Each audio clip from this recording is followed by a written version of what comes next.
कहा कि मौसी जी, हम तो किसी को जब पकड़ लेते हैं तो छोड़ना जानते ही नहीं। अब तो महाराज यह जैसे ही भागी, इसका विशाल शरीर था और महाराज पतन्मानो वितद्देहा त्रिगप्युति तिरद्रुमान चूर्णयामास राजेंद्र महदासी ततद्भुतम। जैसे ही गिरी विशाल शरीर को लेकर के महाराज 6 कोस के वृक्ष चकनाचूर हो गए। महाराज कहते हैं इसका कान जहां गिरा वो कानपुर बन गया, इसकी नाक जहां गिरी वो नागपुर बन गई, इसका हाथ जहां गिरा वो हाथरस बन गया, संतों का कहना है। लेकिन भागवत में लिखा है कि 6 कोस के सारे वृक्ष चकनाचूर हो गए, विशाल शरीर के साथ गिरी। त्रिगव्यूति, गव्यूति अर्थात 2 कोस, और त्रिगव्यूति मतलब 6 कोस। तो 6 कोस का मतलब 18 किलोमीटर का इसका विशाल शरीर था।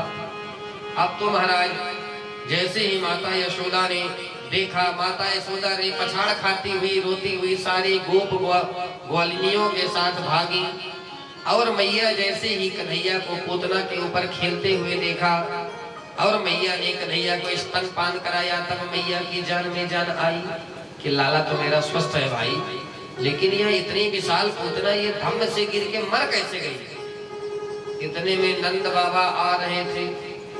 कहां से? मथुरा से। नंद बाबा से सारे ब्रजवासियों ने कहा, बाबा बाबा गजब हो गया आज। क्या हुआ? अरे बोली, ये पूतना आई और हमारे लाला को मारने लगी, पता नहीं क्या हुआ, लगता है बाबा पत्थर में इसका पैर टकराया और धम्म से गिर गई, इसलिए मर गई। एक ब्रजवासी ने कहा कि यदि पत्थर से टकराती तो मुड़े के बल नहीं गिरती, अरे तो सीधी पड़ी है। अब तो सारे ब्रजवासियों के समझ में ही ना आए कि कैसी मरी। नंद बाबा ने कहा कि अब मुझे पक्को विश्वास हो गया भाई कि मेरा मित्र वासुदेव पक्का ज्योतिषी है भाई।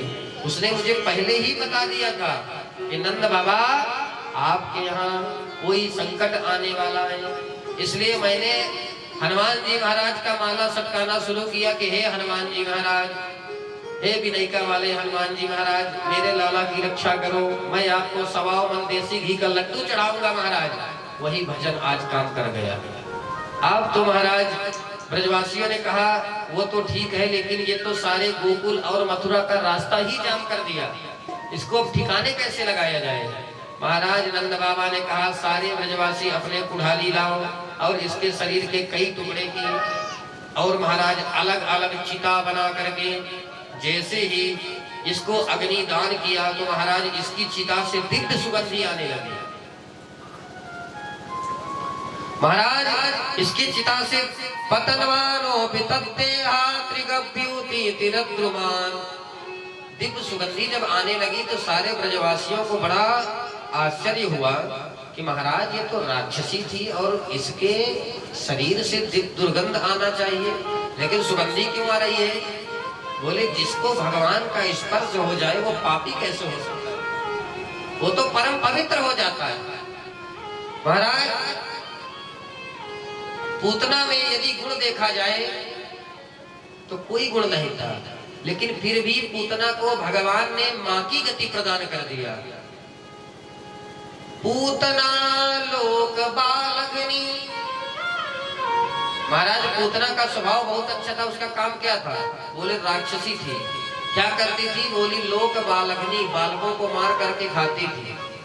राक्षसी रुधिरासना, उसका महाराज खान पान अच्छा होगा तभी भगवान ने उसे दिव्य गति प्रदान की। बोले नहीं, मांस और रक्त का पान करती थी। तो महाराज उसका कोई उत्तम कुल था? बोले राक्षस कुल की थी। तो बोले महाराज कोई अच्छी भावना लेकर के आई होगी भगवान के पास, तभी भगवान ने उसे उत्तम गति प्रदान की। बोले जिघाम सया विहरे, मतलब विचार भी अच्छे लेकर के नहीं आई थी। अंतुम इच्छा जिघाम सया, भगवान को मारने की इच्छा से आई थी। लेकिन लेभे गतिम धात्रितां ततोन्यम कम वा दयालुं शरणं व्रजेमा। फिर भी भगवान ने उसे मां की गति प्रदान कर दिया। तो भगवान जैसा दयालु कौन हो सकता है? ऐसे को दयालु जग मां नाही, बिन सेवा जो द्रवहि दीन पर, श्याम सरिस को नाही। जन अवगुण प्रभु मान न काऊ, जन अवगुण मान न काऊ, जन अवगुण प्रभु मान न काऊ, जन अवगुण मान न काऊ। दीन बंधुवती मृदुल स्वभावो, दीन बंधुवती मृदुल स्वभावो, दीन बंधुवती मृदुल स्वभावो, दीन बंधुवती मृदुल स्वभावो। गई पूतना मारन को विष काल कूट लगाए, मात की गति दीनी ताहि कृपाल यदुराय। भगवान ने पूतना की न जाने कौन से गुण पर रीझ करके महाराज माँ की गति प्रदान कर दिया।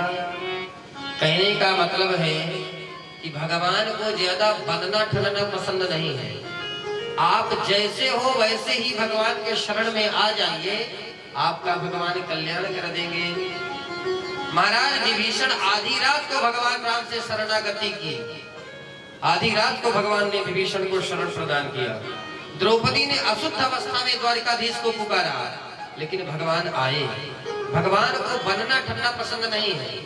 हम लोग बाहर से मनुष्य को देखते हैं कि मनुष्य कैसा है, लेकिन भगवान अंदर से एक्सरा करते हैं।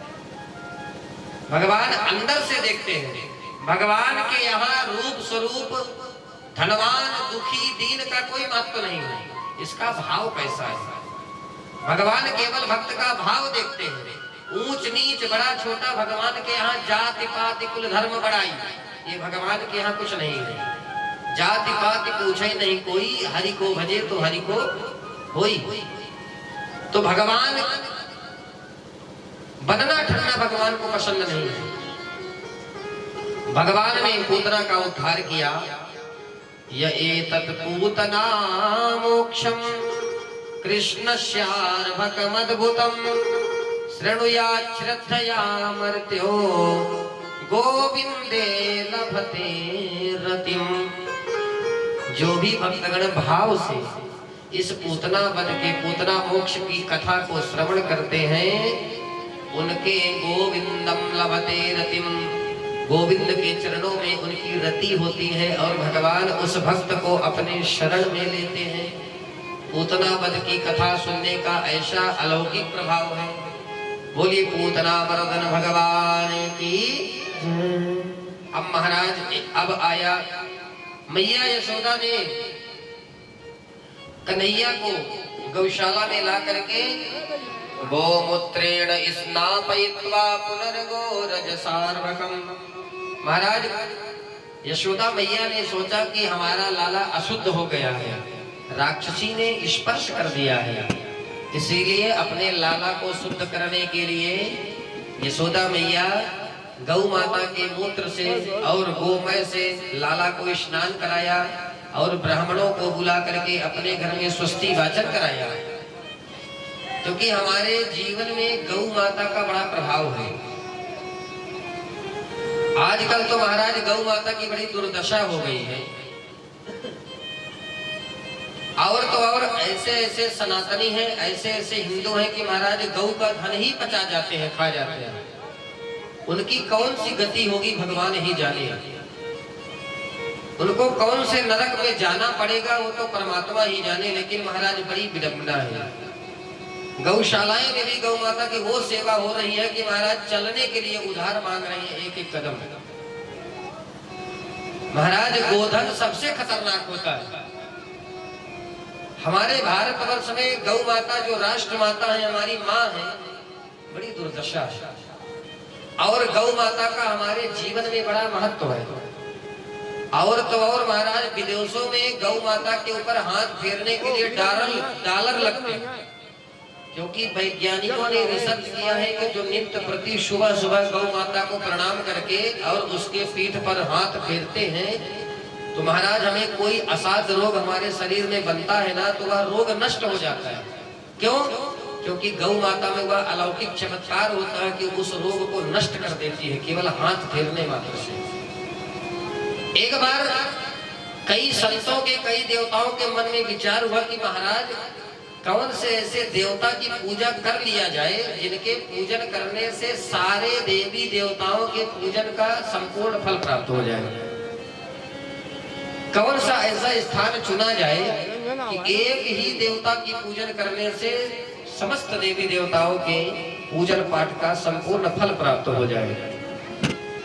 देवताओं ने आपस में विचार किया और भगवान ने आदेश किया कि जाओ और गौ माता के शरीर के समस्त अंगों में जाकर के निवास करो। अब तो देवता गौ माता के एक एक अंग में विराजमान होने लगे, लेकिन माताओं का थोड़ा सा स्वभाव होता है महाराज कि कहीं भी तैयारी करना जाना पड़े तो माताएं थोड़ा लीपा पोती में बड़ा टाइम लगा देती है, सजने संवरने में माताएं थोड़ा सा विलंब जरूर करती हैं।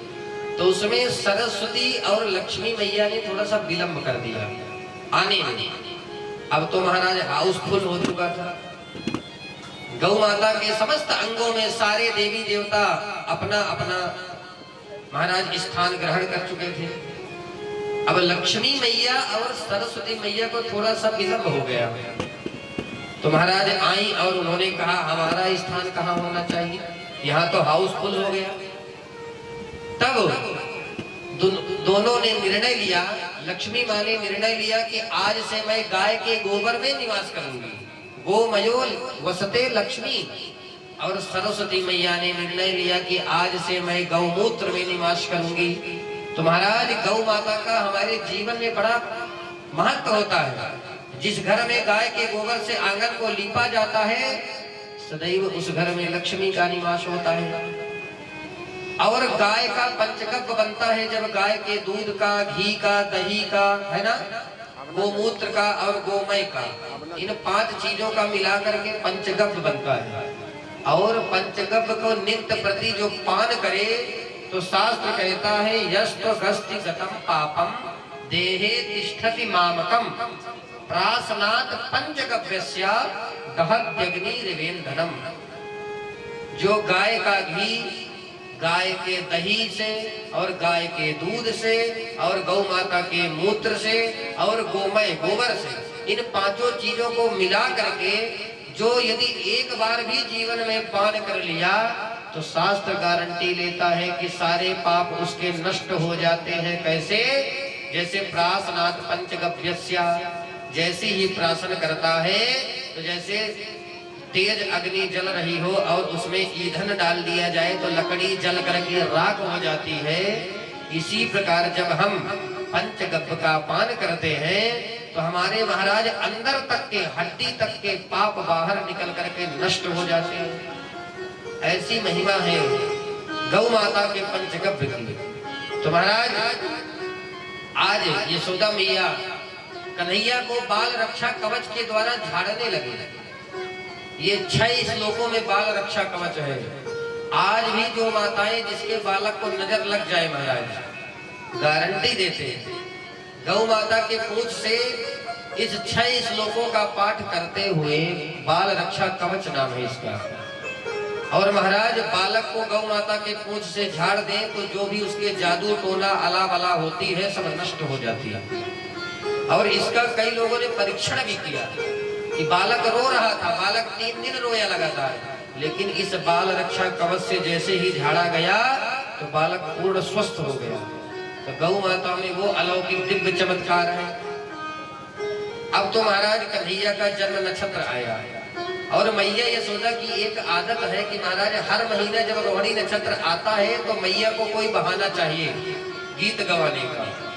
तो आज मैया ने कहा ये नाई जा लगा दे ब्रज में दुहाई, जा कह देना कि जन्म नक्षत्र के गीत गाने का बुलवा है।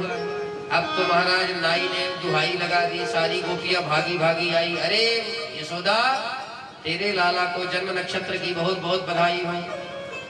लेकिन आजकल महाराज हमारा जो जन्मदिन मनाया जाता है ना, वो थोड़ा उल्टे तरीके से। आजकल केक को काटा जाता है, जबकि हमारे यहाँ काटने की कोई रीति नहीं है। हमारे यहाँ तो लड्डू बांटे जाते हैं और केक को काट करके अलग दर्शाते हैं, अर्थात अलगाव और बिखराव। और लड्डू तो महाराज एकता का प्रतीक है, तो हमारे यहाँ तो लड्डू की परंपरा है।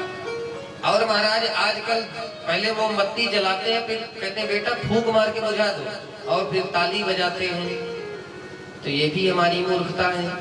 अरे एक वर्ष किसी के बीत जाए और उसके लिए ताली बजाओ, उसमें और हमें भगवान का आभार प्रकट करना चाहिए कि प्रभु हमने एक वर्ष बिता दिए बिना आपके भजन किए। नित्य प्रति हम मृत्यु की ओर बढ़ रहे हैं, हमारा एक एक क्षण मृत्यु की ओर जा रहा है। और हम महाराज जब जन्मदिन मनाते हैं तो उसमें तालियां बजाते हैं। इसमें तालियां बजाने की कौन सी बात हुई भाई? हमारे सनातन परंपरा में दीपक को जलाने की प्रक्रिया है, ना कि दीपक को फूंक मार करके बुझाने का नियम है। लेकिन महाराज हम लोग उल्टा करते हैं, क्योंकि ये जो 21वीं सदी है ना, थोड़ा सा ओवर स्टाइल आ गई है। नहीं, हमें जानेंगे कैसे कि हम लोग पढ़े लिखे हैं? अपनी संस्कृति को ही हम लोग भूल रहे हैं धीरे धीरे।